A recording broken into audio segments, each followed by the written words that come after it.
Just in case you need some help on some of these more difficult ones at the end, like on 17, you would start by applying this exponent that's on the outside of the parentheses. So you'd apply that to everything in the numerator and everything in the denominator. Okay, so this is our power of a quotient or power of a fraction rule. So let me do this. I'll do the best I can here. So the 4 is going to be raised to the third power.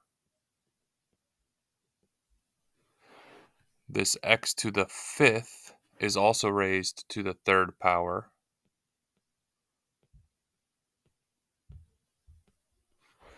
And then the y is raised to the third power. In the denominator, same thing. We're going to take every single one of these parts of the multiplication problem down here and raise it to the third power. So 16 to the third power. And then x to the third power. And then y to the 4th, since it already has an exponent, put it in parentheses. It also gets raised to the third power.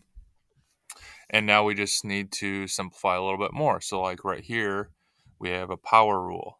Something that's already raised to a power raised to another power, so we would multiply exponents.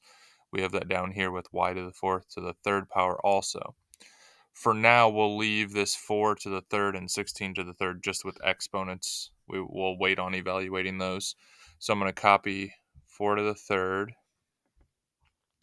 This x to the 5th to the third power, I would multiply these exponents and I would get x to the 15th. And then I have y to the third. In the denominator, again, I'll keep 16 to the third power, x to the third, and I'll apply power rule right here with y to the 4th to the third. That becomes y to the 12th. Now I have an x, a base x in the numerator and denominator, same with y. So that would be quotient rule. So I can subtract these exponents. I start with the bigger one and I put the answer to it where the bigger one is located. So in the numerator, I have 4 to the third. My bigger exponent on base x is in the numerator, so I'm going to subtract those. 15 minus 3 would give me 12, and that goes in the numerator, so x to the 12th.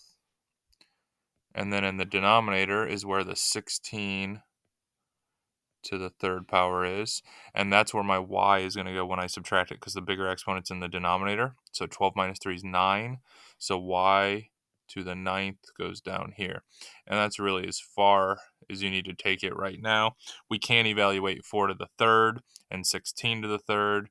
I don't know what 16 to the third is off the top of my head. I'd have to multiply it out.